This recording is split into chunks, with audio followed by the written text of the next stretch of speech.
They are early replicating. ये जो है ये लेट रेप्लिकेटिंग रहेंगे हेटेरोक्रोमैटिन, और यूक्रोमैटिन अर्ली रेप्लिकेटिंग रहेंगे। अब इनके फंक्शंस क्या है?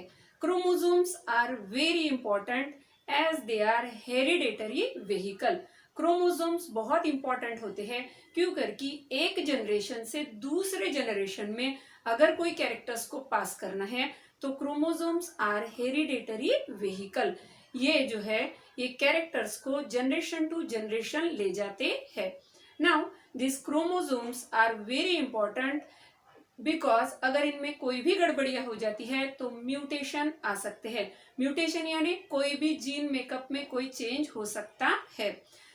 This chromosome as the chromosomes contain DNA. DNA जो है वो क्या है? DNA is nothing but genetic material of all living organisms. Chromosomes have ability of cell replication. Nucleus के हमने अलग अलग लेयर्स, उनके अंदर के स्ट्रक्चर्स, सभी चीजों को 4 हेडिंग में देखा। Let's revise. न्यूक्लियर एनवलप, फिर उसके बाद हमने देखा न्यूक्लियोप्लाज्म,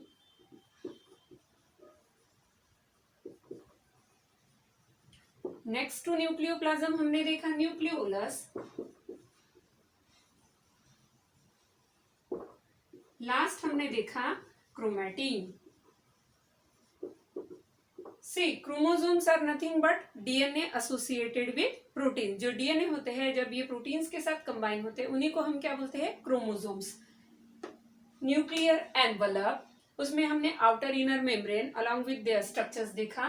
फिर हमने देखा inner material which is semi fluid colloidal in nature known as nucleoplasm. जैसे सेल में साइटोप्लाज्म होगा वैसे न्यूक्लियस के अंदर न्यूक्लियोप्लाज्म होगा। फिर हमने देखा न्यूक्लियोलस, और लास्ट हमने देखा क्रोमैटिन, जिसको हमने दो, अगर इंटरफेज में हम देखें तो उसको हम यूक्रोमैटिन और हेटेरोक्रोमैटिन इन 2 पार्ट्स में देखकर उनका डिफरेंस बिटवीन देखकर हमने पढ़ा। Okay, now let's move toward the last portion of our topic, that is function of nucleus. Nucleus के फंक्शन को अब हम देख रहे हैं।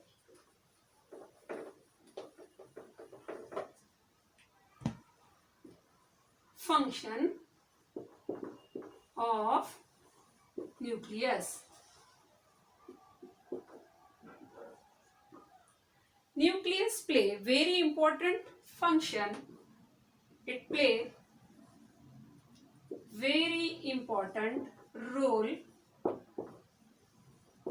as it has DNA, RNA and proteins. See, DNA क्या है? DNA is the genetic material of all living organisms except some viruses. Okay, where सिर्फ कुछ वायरसेस को छोड़ा तो बाकी सारे लिविंग ऑर्गेनिजम्स में डीएनए ये जेनेटिक मटेरियल है। नाउ आरएनए एंड प्रोटीन्स, हमको पता है RNA is also important for various activities, enzymatic activities जो वहां पर चलती रहती है। Proteins are macro molecules of our body. Next number, से दूसरी जनरेशन में जब कैरेक्टर्स जाते हैं तो ये अलग अलग इवोल्यूशन को भी यहाँ पर दिखाते हैं। Now this DNA, when this DNA will be present it control all the cellular activities. DNA सारी के सारे सेल के एक्टिविटीज को, सारे एंजाइमेटिक एक्टिविटीज को यहाँ पर कंट्रोल करेगा। It controls all enzymatic and cellular activities of cell. Very important, that is chromosome number is fixed for a particular species. As chromosome number is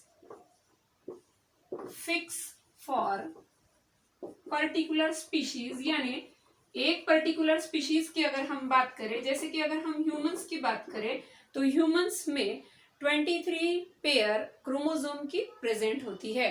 ये नंबर अलग अलग स्पीशीज में अलग अलग होगा, लेकिन हर एक स्पीशीज में कितने भी ऑर्गेनिज्म रहो सब में वो सेम होगा। मतलब सारे ह्यूमन बींग्स में जैसे 23 पेयर यानी 46 क्रोमोसोम, ये सब में फिक्स नंबर रहेगा। तो यही इनका जो कैरेक्टर है ये फाइलोजेनेटिक स्टडी